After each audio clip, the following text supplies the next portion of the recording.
देखो, जो सनातन धर्म है, धर्म सनातन का पहले परिभाषा क्या है, बाबा बागेश्वर जी खुद बताएं अपने। इसके पीछे क्या बीजेपी का एजेंडा आपको लगता है? इसे बाबा को पद यात्रा कराना, फाइनेंस करना और उनको इंकरेज करना इन चीज़ों के लिए? 100% भारतीय जनता पार्टी इन्वॉल्व है। वो ऐसी चीज़ों को बढ़ावा देती है, लेकिन जनता अब समझ रही है। और जो लोग साथ में जा रहे हैं, एक किसी अच्छे काम के लिए यात्रा करना कोई वो नहीं है, लेकिन जो लोग साथों को गुमराह करके किया जा रहा है वो लोग समझ रहे हैं, आगे इनको सबक सिखाएंगे।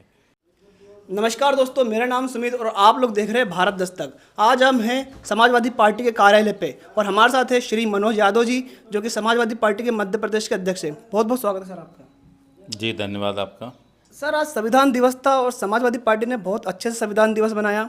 तो समाजवादी की पार्टी के कार्यकर्ताओं ने क्या संकल्प लिया है आज? समाजवादी पार्टी हमेशा लोकतांत्रिक मूल्यों की रक्षा करती है, उनके लिए लड़ाई लड़ती है। तो समाजवादी पार्टी ने आज संकल्प लिया है कि जो पीडीए का रास्ता श्री अखिलेश यादव जी ने दिखाया है और बाबा भीमराव अंबेडकर जी ने, जो संविधान के रचयिता हैं बाबा भीमराव अंबेडकर जी, उस संविधान का पालन करेगी। और भारतीय जनता पार्टी जो संविधान को ख़त्म करना चाहती है, उस संविधान के लिए लड़ाई लड़ेगी, सड़क से लेकर संसद तक लड़ेगी। सर, आने वाले भी चुनाव है, पंचायत चुनाव भी होंगे और विधानसभा चुनाव भी होंगे। उसको लेकर क्या रणनीति है समाजवादी पार्टी की? क्या पूरा काम पीडीए पे ही होगा या फिर सवर्णों को भी टारगेट किया जाएगा?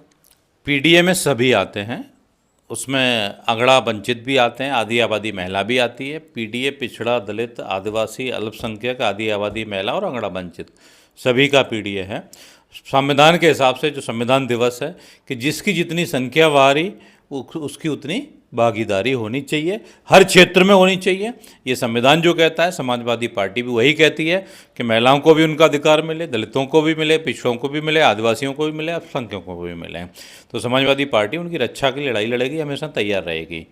सर, जातिगत जनगणना पे लेकर आपका क्या विचार है? आप बोल रहे हो ना, जिसकी जितनी संख्या हो उसको उतना हक मिले, लेकिन हक तो तभी मिल पाएगा ना जब पता तो चले भाई कि इस देश में किसकी कितनी जनसंख्या है। उसको लेकर क्या विचार है आपके? समाजवादी पार्टी के घोषणा पत्र में और हमारे राष्ट्रीय अध्यक्ष श्री अखिलेश यादव जी सदन से लेके सड़क तक, सड़क से लेके सदन तक हमेशा जनजातिगत जनगणना की बात करते हैं। कोई भी आप प्रेस वार्ता से लेके प्रोग्राम देखेंगे जहां वो भागीदारी की बात नहीं करते। तो समाजवादी पार्टी ने ही सबसे पहले मांग उठाना शुरू की है, बाकी दल बाद में उठा रहे हैं। तो समाजवादी पार्टी जातिगत जनगणना के पक्ष में है और हमेशा उसी अपने जो प्रण लिया है उस पर कायम रहेगी। और जब तक लोगों को उनका अधिकार नहीं मिलेगा तब तक लड़ाई लड़ती रहेगी। सर, अभी यूपी में उपचुनाव हुए, हमने देखा कई ऐसी वीडियोस भी वायरल हुई कि खासकर दलित और मुस्लिम इलाकों में चुनाव जो वोटर्स थे उनको जाने से रोका गया। तो इस पर सवाल भी उठाया अखिलेश जी ने। तो आपको ऐसा लगता है कि यही कारण रहा इसलिए समाजवादी पार्टी सिर्फ 2 ही सीट जीत सकी? भारतीय जनता पार्टी भारतीय बेईमान झूठ पार्टी है। जो भारतीय लोग, जो हमारा संविधान है, दुनिया का सबसे बड़ा संविधान है, भारत का संविधान, और इसमें समानता का अधिकार सबको दिया गया है। और जो संविधान ने जो अधिकार दिया है वोट डालने का, भारतीय जनता पार्टी के लोग चिल्ला चिल्ला के बोलते हैं कि ये लोग पब्लिक को गुमराह कर रहे हैं कि संविधान तो संविधान है, बचा रहेगा। प्रधानमंत्री जी भी बोलते हैं। लेकिन आपको बता देना चाहता हूं कि ये सिर्फ झूठ पर जनता को गुमराह कर रहे हैं। आप देखेंगे तो वोट का अधिकार एक प्रधानमंत्री को भी उतना ही है, एक आम जनता को भी उतना ही है। क्यों वोट डालने से रोका गया? अगर आप संविधान की रक्षा करना चाहते हैं तो क्यों आपको पुलिस जो जिनके दायरे में नहीं आती है वोटर आईडी चेक कर रही है? क्यों लोगों को मारपीट करके भगाया जा सुरक्षा का रहा है? हवाला दिया गया ना कि सुरक्षा के लिए हमने चेक करा। उसमें कौन से आतंकवादी आ गए थे? वहाँ पे कोई सुरक्षा का मामला नहीं था, ये सिर्फ वोटों को रोकना था। जब जिसने आईडी दिखा दी सुरक्षा में, आपने सुरक्षा की दृष्टि से चेक कर रहे हैं, आपने आईडी चेक कर ली ना कि फलाने सिंह है ये, उसके बाद तो जाने दीजिए वोट डालने। उनको आईडी छीन के कहता है कि आप 4 बजे आएँ, 4 बजे जाता है तो वहाँ तक पहुँचने नहीं दिया जाता है। तो भारतीय जनता पार्टी जो संविधान की हत्या कर रही है, संविधान को बदलना चाहती है, संविधान को मानती नहीं है खुद, वो लोगों को गुमराह कर रही है। लेकिन समाजवादी पार्टी, कल संसद में राष्ट्रीय अध्यक्ष जी भी मिले हैं, आपने देखा होगा, ओम बिरला जी से भी बात रखी है उन्होंने कि इस तरह संविधान जो खत्म नहीं होने देगी समाजवादी पार्टी।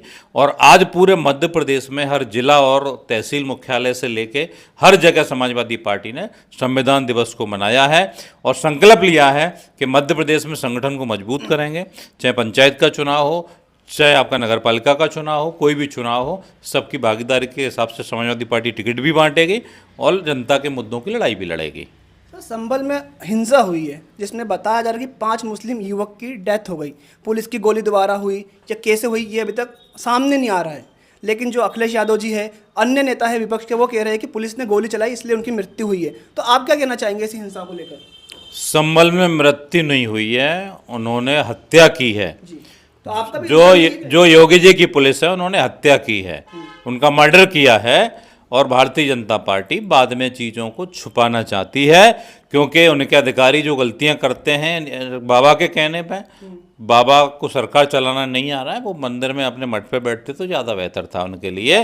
तो इन्होंने सिर्फ एक समुदाय को हिंदू मुस्लिम करने के लिए टारगेट बना रहे हैं ये लोग, और जानबूझ के उन लोगों की हत्या कर रहे हैं, मर्डर कर रहे हैं। उन सभी पे 302 की एफआईआर होनी चाहिए, उनको जेल जाना चाहिए। सर पथराव भी तो हुआ, ये भी तो देखिए कि पथराव मारा गया, कई पुलिस वाले बहुत बेहतरीन से घायल हुए हैं वहां पर। इसको लेकर भी आप डिफेंड कर रहे हैं इन चीज़ों को?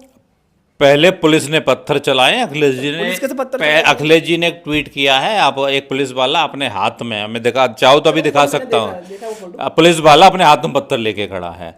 तो पत्थर फेंकने वाले भी सिविल में भी उनके ही लोग थे। अच्छा, हाँ, तो ये जानबूझ के हिंसा पैदा की गई है, जिससे लोगों में माहौल बढ़ के, और जो इन्होंने बेईमानी की है, चुनाव में बेईमानी की है, महाराष्ट्र से लेकर कहीं भी बेईमानी की है, तो उसको छिपाने के लिए कि साहब माहौल ख़राब है, लोगों ने एक तरफा भाजपा को चुना है, ये सिर्फ भारतीय झूठ और बेईमान पार्टी है और यही फैलाना चाहती है, लोगों को गुमराह करना चाहती है देश की जनता के लिए। सर एक सवाल और रहेगा मेरा कि जिस प्रकार से लगातार ये ऑर्डर आ रहे हैं कि आप मस्जिदों का सर्वे करें, उसमें हमारा ये मंदिर है, हमारा वो मंदिर है, और ऐसे ऑर्डर जल्दी पास भी हो जाते हैं और दूसरे दिन सर्वे टीम पहुंच भी जाती है और जय श्री राम ऐसे स्लोगन लगाकर मंदिर में, मतलब मस्जिद में जाती है और हमारे मंदिर ऐसे दावे करती है, तो क्या ये सही है? बिल्कुल सरासर गलत है। कोर्ट का अगर नियम है तो कोर्ट के हिसाब से चलेगा। आप घर में बैठ के अगर दबाव में कोई अधिकारी निर्णय लेता है तो सबसे पहले उस अधिकारी के खिलाफ एफआईआर दर्ज होनी चाहिए, क्योंकि ये देश लोकतांत्रिक मूल्यों का देश है, सभी धर्मों का देश है, केवल बात मस्जिद की नहीं है। चाहे मंदिर हो, कहीं अगर उसके खिलाफ भी ऐसा आदेश आता है तो नहीं आना चाहिए, क्योंकि उसकी जांच होनी चाहिए। हमारे राम मंदिर का मुद्दा कितने सालों चला, आप देखिए ना, उसके बाद कितने बेंच बैठी, तब उसके बाद फैसला आया, सबने उसका स्वागत किया ना, किसी ने विरोध नहीं किया उसका, सबने स्वागत किया है, समाजवादी पार्टी ने भी स्वागत किया है। तो इसी तरह अगर कोई विवादित जगह होती है तो उसको कोर्ट निर्णय देता है, और किसी दबाव में प्रशासन के, ये सुप्रीम कोर्ट नहीं है जो यहाँ पे जहाँ से निर्णय आ गया, ये तो किसी अधिकारी ने अपने नंबर बढ़ाने के लिए, अपने सरकार को खुश करने के लिए ऐसे काम कर रहे हैं ये लोग, देश का माहौल ख़राब करने के लिए। तो ये सरकार, अभी तो लगड़ी सरकार वैसे ही बैठी हुई है और जनता जल्दी हटा देगी, यही कारनामे रहे तो जनता जल्दी हटा देगी। सर मध्य प्रदेश के एक बाबा है बागेश्वर धाम के, धीरेन्द्र शास्त्री जिनका नाम है, वो अभी एक पद यात्रा कर रहे हैं। उनका कहना है कि सभी हिंदू एक हो जाए, और वो ये कह रहे हैं कि भारत को हिंदू राष्ट्र बनाया जाए, और आप आज आपने संविधान दिवस भी बनाया, तो आप क्या कहना चाहेंगे इसको लेकर? हिंदू राष्ट्र बनाने का लॉजिक है इसके पीछे? देखो, जो सनातन धर्म है, धर्म सनातन का पहले परिभाषा क्या है, बाबा बागेश्वर जी खुद बताएं, अपने बाणी से खुद बताएं, धीरेन्द्र शास्त्री जी, क्योंकि जो सनातन है हमारा, सनातन सारे धर्मों का सम्मान करता है, कोई व्यक्ति दुखी नहीं रहना चाहिए, भेदभाव किसी धर्म में पैदा नहीं करता है। ठीक है, मैं भी एक सनातनी हूँ, मैं भी हिंदू हूँ। आज मंगलवार है, मेरा व्रत है, मैं हनुमान जी के मंदिर भी जाता हूँ, लेकिन आडंबर और पाखंड से दूर रहना चाहिए। यही जो काम यात्रा निकाल रहे हैं उनको शुभकामनाएं, बधाई है, लेकिन रोजगार के मुद्दों को लेकर बुंदेलखंड में सबसे ज़्यादा बेरोजगारी है, उसके लिए सरकार से मांग करें, क्योंकि एक संत का काम सबको आशीर्वाद देना होता है, धार्मिक भावना को भड़काना नहीं होता है। मेरा क्वेश्चन है, वो बात बोल रहे हैं कि हिंदू राष्ट्र बनाने की, मैं मानिए ये भारत है, लोकतंत्र है, यहाँ पर कोई मुस्लिम राष्ट्र बनाने की बात करे, खालिस्तान बनाने की बात करे, या हिंदू राष्ट्र बनाने की बात करे, ये गलत है या सही है, ये पूछना है। भारत की, हमने आंसर दे दिया, शायद आप समझ नहीं पाए। भारत देश जो हमारा है, सभी धर्मों का देश है, यही हमारी उसकी सबसे अच्छी जो खूबी है भारत देश की। हम लोग बोलते हैं ना हिंदुस्तान, हमारे राष्ट्रगान और उनमें भी क्या लिखा हुआ है, विजय विश्व तिरंगा प्यारा, झंडा ऊंचा रहे हमारा।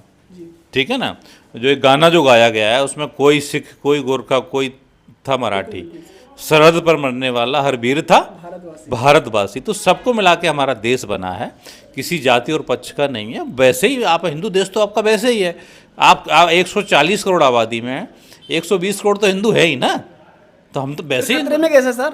तो ये उनसे पूछा जाए, पूछिए ना आप, ये उनसे पूछिए भाई, वो तो अल्पसंख्यक है ना भाई, बिल्कुल। अल्पसंख्यक नाम क्यों दिया गया है? तो इसीलिए ये तो सिर्फ जो लोग अपनी दुकान चलाने के लिए लोग अपनी अपनी बातें करते हैं। इसके पीछे क्या बीजेपी का एजेंडा आपको लगता है? इसे बाबा को पद यात्रा कराना, फाइनेंस करना और उनको इंकरेज करना इन चीज़ों के लिए? 100% भारतीय जनता पार्टी इन्वॉल्व है, वो ऐसी चीज़ों को बढ़ावा देती है, लेकिन जनता अब समझ रही है। और जो लोग साथ में जा रहे हैं, एक किसी अच्छे काम के लिए यात्रा करना कोई वो नहीं है, लेकिन जो लोग साथों को गुमराह करके किया जा रहा है वो लोग समझ रहे हैं, आगे इनको सबक सिखाएंगे। बहुत बहुत धन्यवाद सर आपका। हमारे साथ थे सर। आपको इनको व्यू कैसे लगे? आपके जो भी राय हो नीचे कमेंट बॉक्स में कमेंट कीजिएगा, वीडियो को लाइक जरूर कीजिएगा।